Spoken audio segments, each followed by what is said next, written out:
Hey, Barb, how are you? There we go. Hi, I'm doing well. How are you? Doing okay. Good. I'm just sitting here waiting to see who else rings the doorbell. I know I was in charge of the doorbell during all my grade level team meetings, and it can be kind of stressful because you're like, oh, I got to get everyone in. Well, they all come at different times. I know. And then they come like it just kind of keeps cycling through. All right, let's see.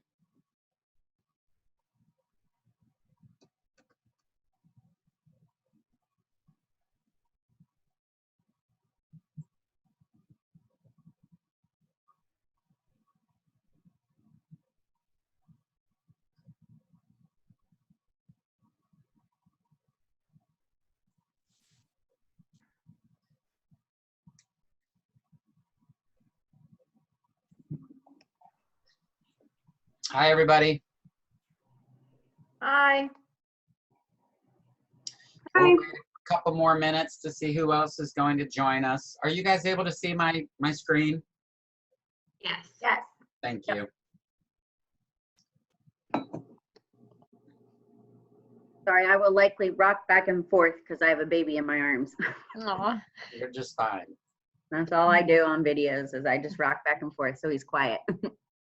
Welcome back. Isn't this your welcome back from maternity leave, Megan? Yeah, I was like, well, I technically would have been unpaid this week. So I was like, well, I'm going to come back and do all this work that I would have to do anyway. Yeah. Then you won't be so lost in the fall, right? Right.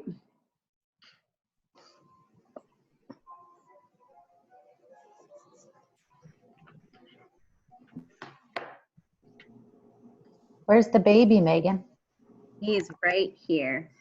Aww, If I can get him to turn around. There he is. look at him.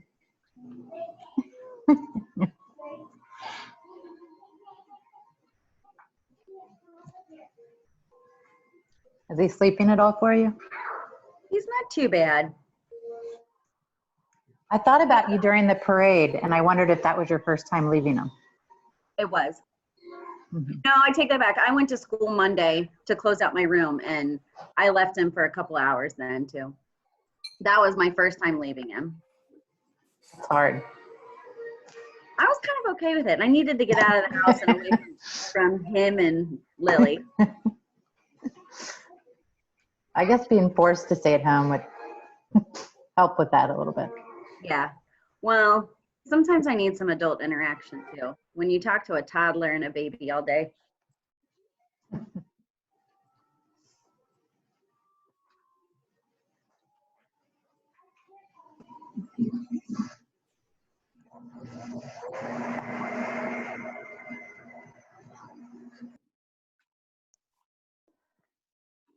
Mark, what is that creepy head in your background? That creepy head. I don't see it.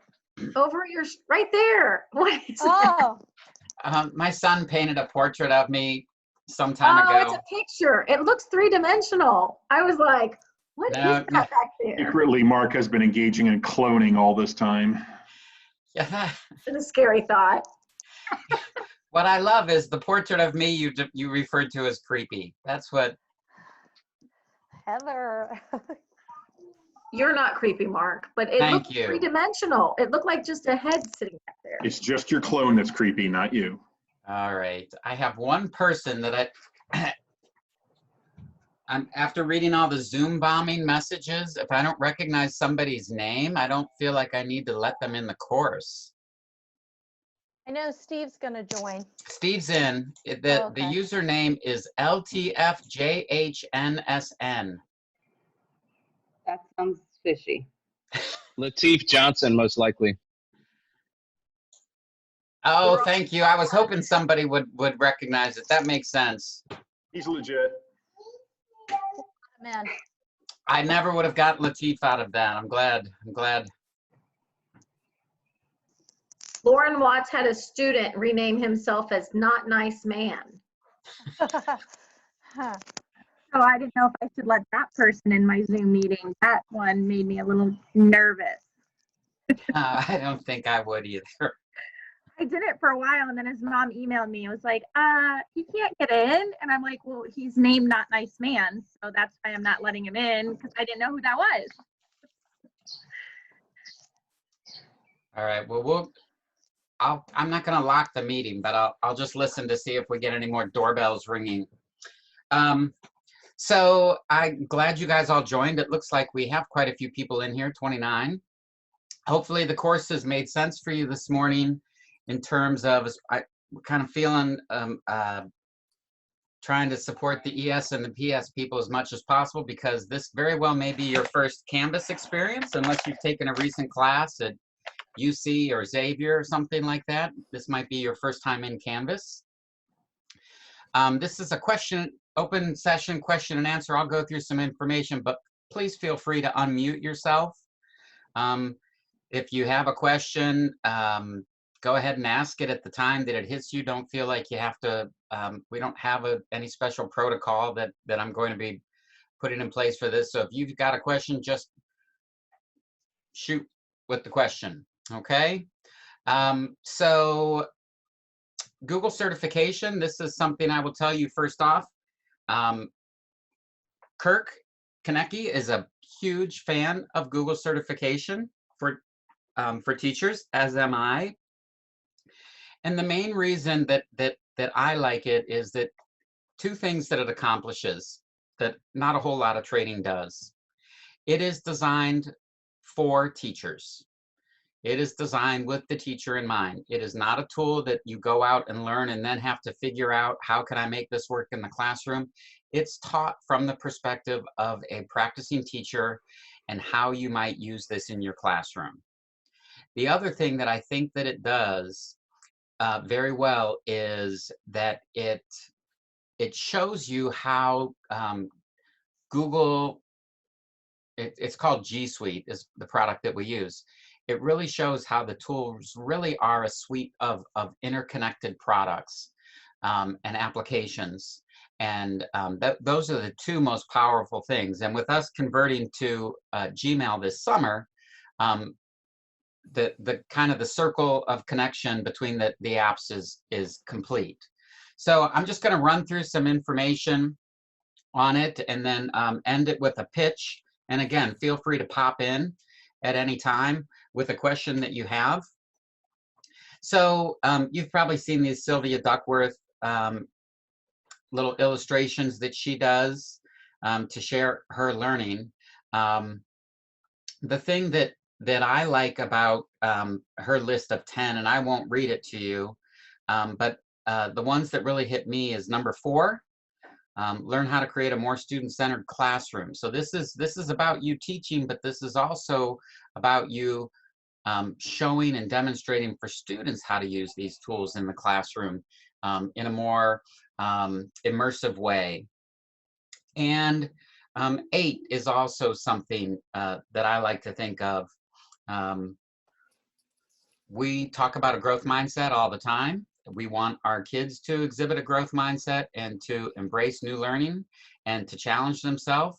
And this is an opportunity for you to model the same thing by going through this. There are a couple different layers of Google certification, and we'll talk about those.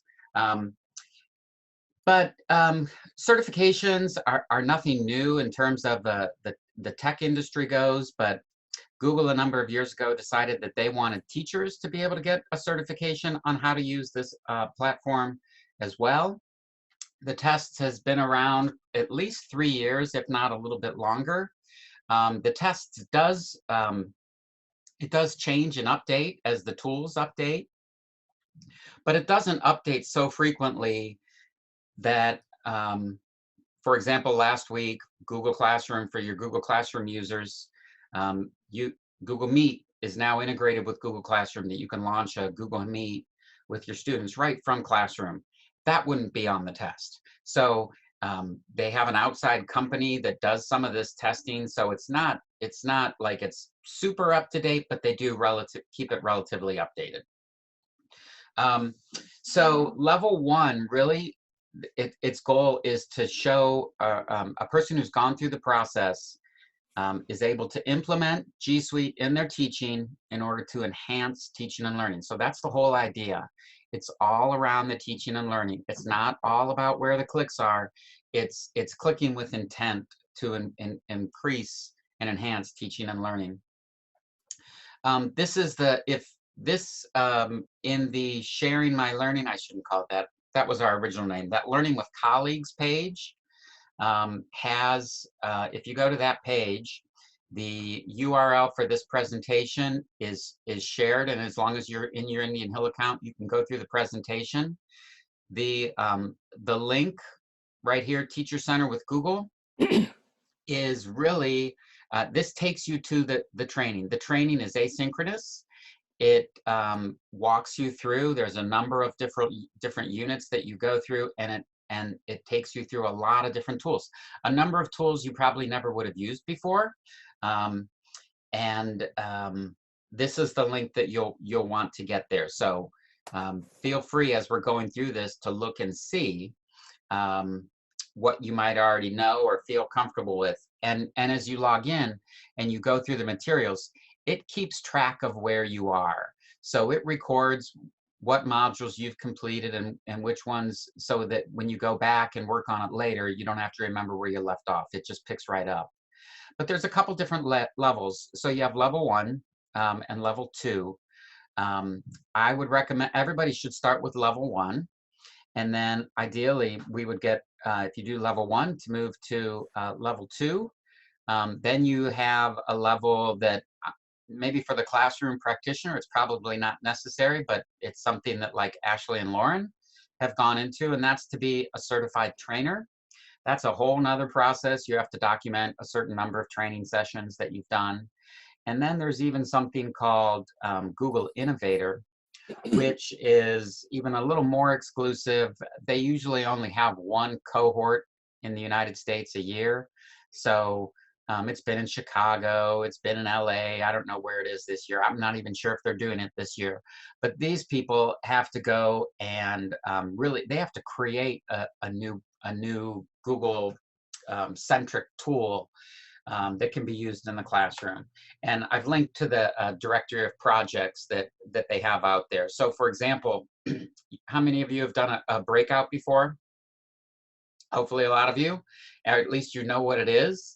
The person who came up with that concept and now has turned it into a product, an actual company, that was a Google Innovator project that he did while he was becoming a certified innovator. There's only, I'm going to guess there's probably less than 20 in the state of Ohio, not because of how hard it is, but in terms of how hard it is to get there. There's a lot more people that probably want to get it than people that get invited to apply for it. So how do you get certified? It's real simple steps. Do the training modules. The more you use the tools, the more you'll be able to understand how they work. And you guys have a great lab to do that with, and that's your students. Embedded in the course are practice tests. You might even see some of those exact questions on the test. Then there's a registration for the test. The test costs $10 to take. District will reimburse you for that. And the way that the test is structured, it's an open book test, and you're encouraged to use the Google resources to help you get the questions answered. And you're given, it's like an open book test. You can have multiple computers open, but they give you 3 hours to take it. So it really is it's a neat way that they do it. It's a performance-based assessment, and you're not taking it as yourself. When you sign up, you'll get an email, and you join this testing domain, and you're basically a teacher, and they give you an account, and it's a real account of kind of a pretend teacher, and you have to access the address book of the teacher and schedule appointments and share documents and different things like that. So you're not messing your own account up. You're using one of theirs to demonstrate your understanding. It's a mix between multiple choice questions, and which are some pretty specific ones that you really have to read extremely carefully, because it's just like what we try to teach our kids. There's some really good distractors in there, so you have to really kind of pick the best of the best to get the right answer sometimes.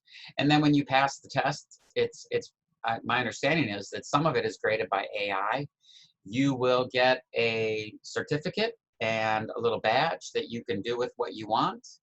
Put that in your email signature, print it out, put it on a t-shirt, whatever you want. Brag when you get it. You do have some of the things I went over already. You do need to have a webcam. It feels really official. They want to see a picture. They want to take a picture of you at the beginning of the test. I'm not sure exactly how they do that, if that's just some sort of deterrent. I'm not sure why they do it, because it's an open book test, so I'm not sure why they need a picture of you. But that is the way that it works. Hopefully this isn't going to play. On this page, this is something that I would definitely go through. Eric Kurtz is an educator in Northeast Ohio. He's in the Canton area, and he's a Google innovator, does all sorts of trainings all over the country. And he has basically created a skills checklist of all the different things that you need to know. It's not a bad idea to review it. And then the gentleman in the video that I've linked, John Soash, he is also a certified innovator, and he just goes through every once in a while and takes the test just to keep it fresh in his mind, even though he's maintained certification this whole time.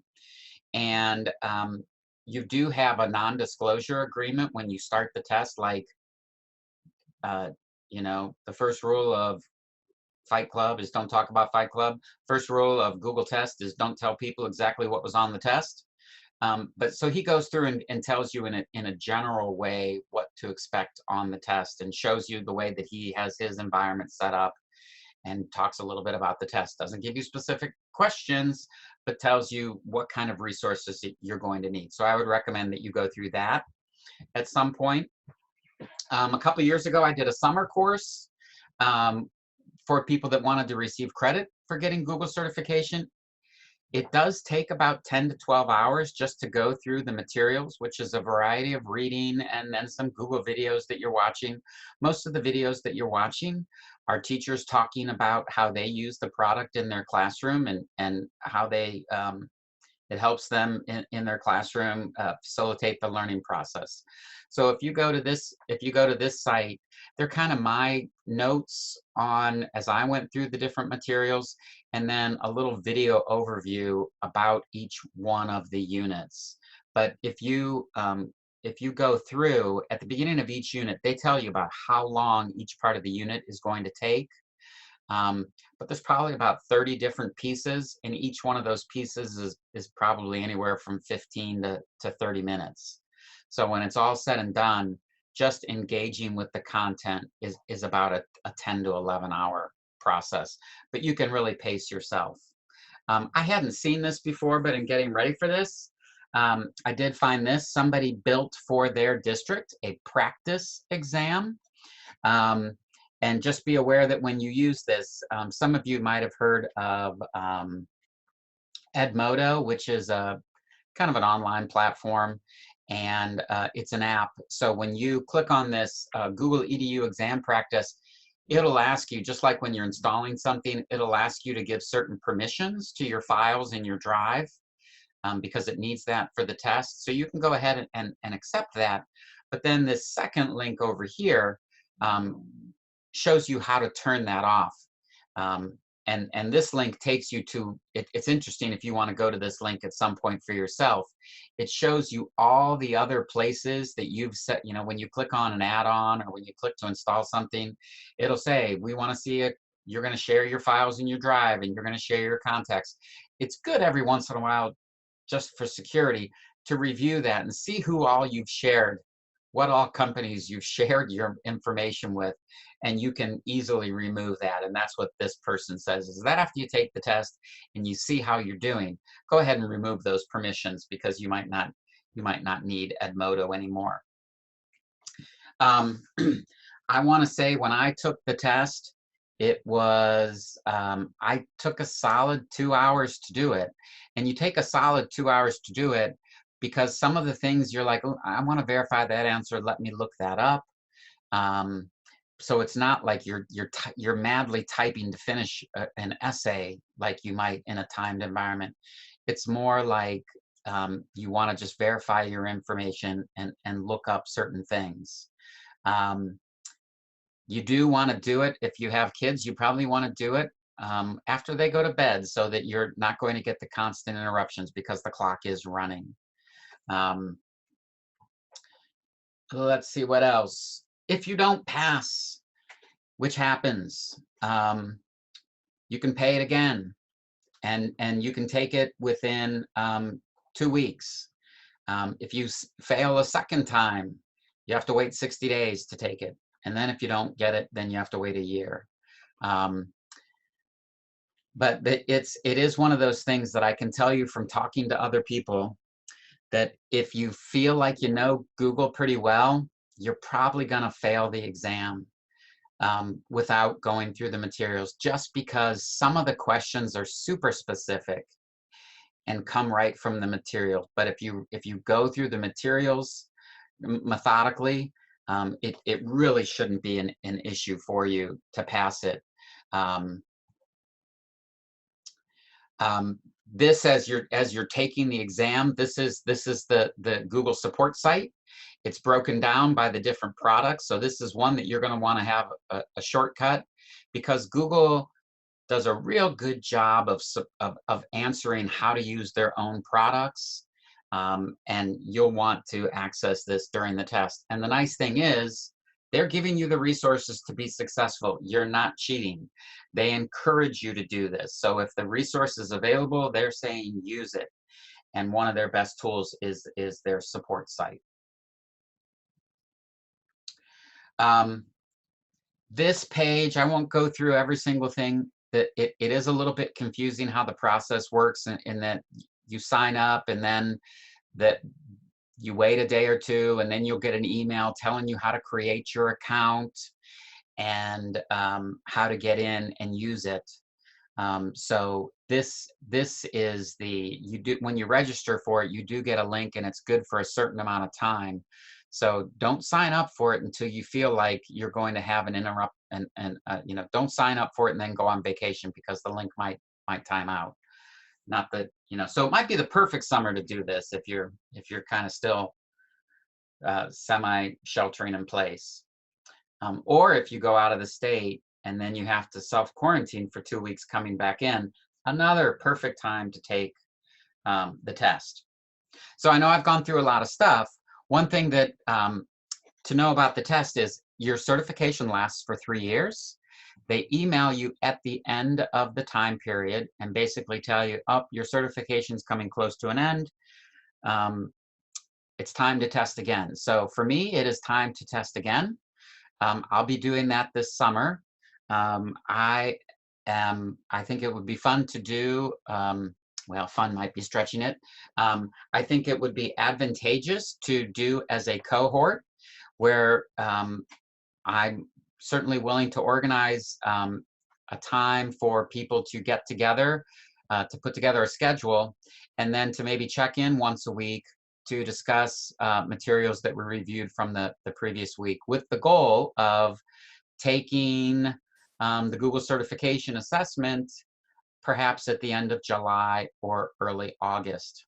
So if you are interested in seeking this certification and you would like to have some study partners to do it with, I would be happy to be that study partner and facilitate a group. So if you are interested in doing that, just send me an email sometime this week, and then I'll put together a group and look at the calendar and try to kind of put together a schedule based on divvying up the work equally over the next 8 weeks that we have or so. And then we can walk through it together and talk about it after viewing each one of the units, Mark. perhaps once a week. Yeah, Amy? Jackie O'Brien had sent us an email about the same thing. Now, is that going to be along with you, or is that with her, or is she just showing us how to get set up, or what? Do you know anything about that? I do not know anything about that. I know Jackie's certified. My guess is that she probably doesn't have to get certified again for another year or so. So I'm not sure if she's leading a cohort, but by all means, if she is and you're interested in participating with her, take that opportunity. But I'll Okay. be doing one as well. Okay. And this is something that at some point, you know, we do want to find some sort of way. Mr. Konecki at his old district, they had a substantial number of teachers that were certified. And we would like to figure out some sort of way to recognize people for getting certified. It is kind, you know, there are districts out there that have every teacher level 1 certified. And I could see us probably leaning in that direction at some point, provided that we provide the resources that people need. So you might be on the front edge there, leading the way towards the certification if you figure you might have the time to try to get through it this summer. What other questions do we have? Mark, you mentioned something about getting credit for that. Is that a possibility to get credit for getting certified? Absolutely. I would be happy to set something up if you're in the cohort and we go through it together. This would be certainly enough time to get 1 semester credit from Ashland, and I've done that with Ashland before, so I don't see that being a problem if that's something that people are interested in. Okay, thank you. Would that be for this school year, or when does the calendar school year start for credits? Do you know? Do you mean in terms of reimbursement? Yeah, reimbursement. I believe that's a contract year to contract year, so it would be like August 1. Oh, okay. Yeah. Is Okay. what my guess is. August 1, August 15, something like Okay. that. Okay. What we might be able to do if you're someone that has already used, you know, we might be able to work with Ashland to have a this year offering and a next year offering to give more people the ability to access it. Mark, has there been any thought to having the students go through the miniature version of this, that G Suite certification? That's relatively new, Brad. I haven't looked through that myself. A number of schools are doing, there's a whole secondary, God, I can't think of what it's called. They have a whole curriculum for schools to use, not a whole lot applicable to the younger learners, but definitely middle school and high school. That's a good question, Brad. I'm not sure how many schools have done that. That's only been out probably the past year. I've never had it discussed in a meeting, but I can certainly look it up and get more information about it. Because I just plowed in and went and took the test and failed it. And one of the things that they said back was I didn't do any time on Google Sites or Google Groups or things that I've never used before. So I saw the other one, and it looked like almost like a training one for the teacher certification one as well on the 4 or 5 apps we actually do use. So I don't know. It looked intriguing. I know for some reason it's much more expensive. But anyway, it would be good if all of us knew the basics too. I will look it up. Sorry. I was going to say that I started working my way through the modules. I've only made it through 3 of them. And if you streamlined it and did it straight through, 10 to 13 hours is probably right, but it's like the rabbit hole, and it leads you to this and to that and to something else. And I'm learning a ton because, like Brad, I thought, well, I could probably take the test because I use all those everyday apps. But even reading how other teachers are using those everyday apps that we do all the time, it's just led to all kinds of possibilities for me. So the learning has been great, but time consuming. So if you're going to do it and want to invest all the way, just know that it's a lot of time, Right. but very interesting. And I would also throw out just the 3 hours of taking the test were really educational. I learned a ton, just the pressure of having to do, it's project-based learning at its best. It's not just academics. It's like, how do you go do this? And it's $10 that I threw away before reading the stuff, but I learned a lot just taking the test, and it's just $10.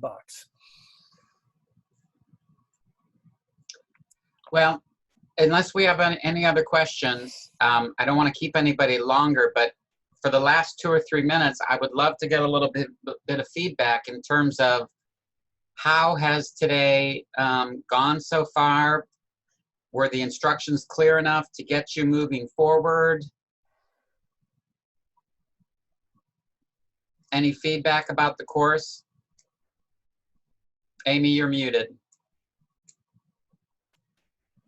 I would say I was overwhelmed, and I think a lot of people were overwhelmed. I think the one thing is that I kind of took the weekend off because I knew I was going to start with this, but then I started getting all these texts from my little 3rd grade friends, and I started panicking about what I had to do. And I think just figuring out I've got to do this, and like I was on I don't know what it was on Tech Tools, it was all on just reviewing Google Classroom. All of a sudden that went on to the next video and the next video and the next video, and it just seems like I've been spending a lot of time on all this stuff, and I'm still just trying to figure out what I'm supposed to do. I know there's like 4 different sections or 5 different sections, but I think the whole thing has been overwhelming for me.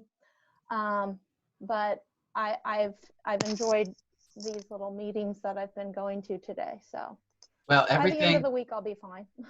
good. That's the intent. That the flow of the course is consistent. We were feeling a little pain for the elementary and primary people because we did kind of throw you in the pool. But just know that the only synchronous, everything is asynchronous except for the sessions like this where we need the interaction. So hopefully you can continue to find, it continues to make sense. Don't hesitate to reach out, post in the question and answer discussion board if you have any questions, and hopefully by the end of the week you'll be feeling a little more comfortable. We will be doing another one of these weeks later during the summer, because we know that if you read your articles this morning, it's quite an amount of new content to learn how the online experience instructionally is different than the face-to-face experience. There's certainly some common things like the importance of relationships, but the structuring of content and keeping it interactive and engaging is a whole new skill set that we want our teachers to have so that they can be as prepared as possible going into the unknown fall that we face. And Mark, if I can just piggyback off of what Amy said, listening to Caitlin Tucker's The Balance podcast this morning, and they were talking about, going back to law school or going to law school rather, and being a student for the first time in a while, and how beneficial that was to be overwhelmed as a student because of the perspective it gives. That, so often we just put this stuff on Canvas and just do it. I think the discomfort, because I'm with Amy, I definitely felt overwhelmed and like, oh my God, there's so much, and what am I going to do with the kids, and how am I going? There's some value even in that discomfort, just from the standpoint of, oh yeah, well, how often is my student logging on to Canvas and saying, how am I going to get, I've got band practice, I've got Martrala, I've got Powwow, I've got I don't have this.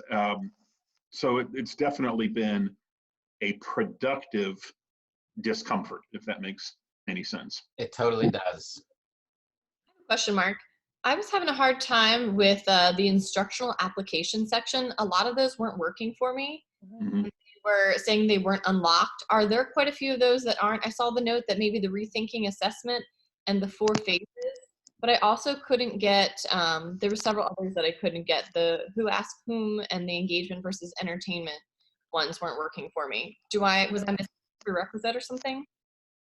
I don't think so. I know some of them might not be completely published yet, but if you could put those in the question and answer, the question and answer discussion board, in that's where most people right now, like Ashley and Lauren and Melissa and I, that's where we're living to try to get people's questions answered. So if you can put some of those specific ones that aren't unlocked for you, Amy, that would be awesome, and then we can look at it. Okay, I just want to make sure it wasn't really silly user failure. I don't error. think so. I don't think so. I do know that some of them though, Amy, you have to mark it as done for the next one to open up. Yeah, I just kept going back and through and I'm like, all right, did I miss anything marking as done? And some of them didn't have that option. So I wasn't sure if that was on me, but I did notice that. That helped me for some of them, Julie. Thanks. All right.